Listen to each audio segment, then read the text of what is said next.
Okay, time for some man time. Sports edition.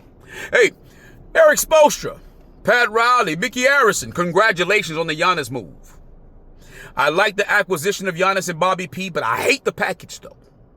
Yeah, I hate the fact that we got two players and we gave away 6 first rounders, 3 current first rounders, and 3 future first rounders for 2 players. In fact, it should be a glorious day, maybe. What do I know? But to me, it's not a glorious day. I'm more so mourning than anything because what I'm seeing is you got a great player who's been hurt over the past 4 seasons. He's a 2-time league MVP, but he's been hurt since then. He's a all-star, but he's been hurt since then. He's a champion, but he's been hurt since then. Did I mention he's been hurt since then? I know you all get stuck on names and shit as if names have anything to do with play. As if what a player has done, how good he was, means how good he's going to be. I know. You know what I look at when I look at this situation with these acquisitions that have been made?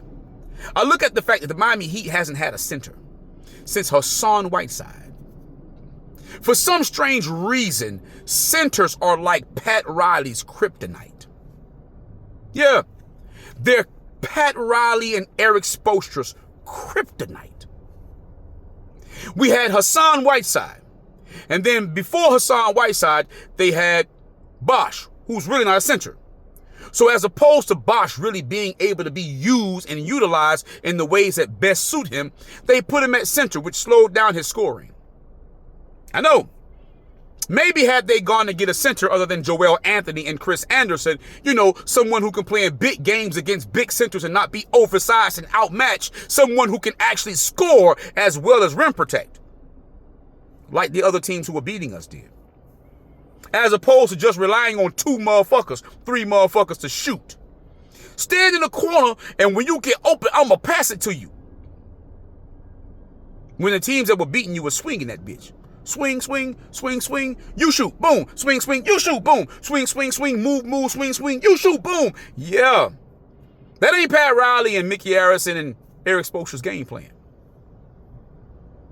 Small ball.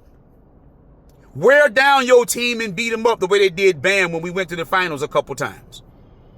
And he's playing so much, but he's scoring so little because he's tired. He's beat up. You got to play him damn near 48 minutes because you ain't got nobody to rotate. I know they call that a winning formula. They call that a winning formula. And before Bosh being the center, the last centers we had before that was Alonzo Mourning and Shaquille O'Neal.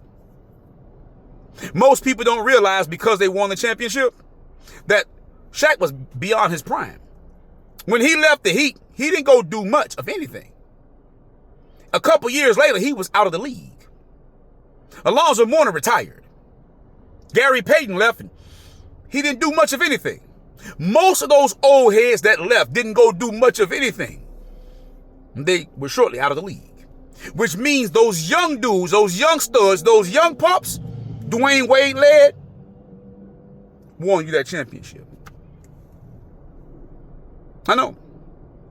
That's how Pat Riley likes it. Old heads. Beyond their prime, but their name still pulls a little weight. It gets the turnstiles turning and it gets the ticket sales up and it gets the people buzzing.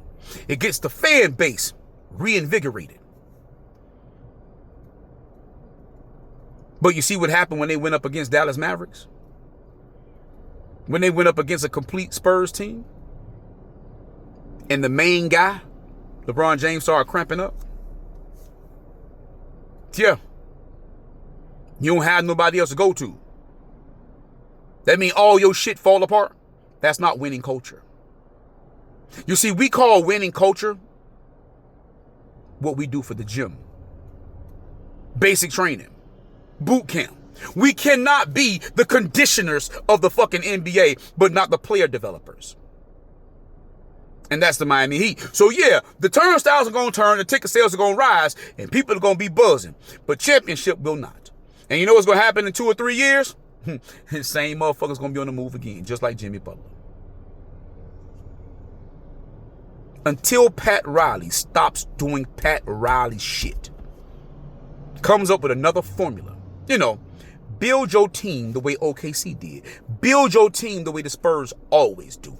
Build your team or your core the way the Golden State Warriors did. The way the Houston Rockets did. Hell, the way the Knicks just did. We're going to be having this same old song and dance over and over. Because we all know what Pat Riley and Eric Spoelstra do and don't. Anywho, like, comment, share, subscribe.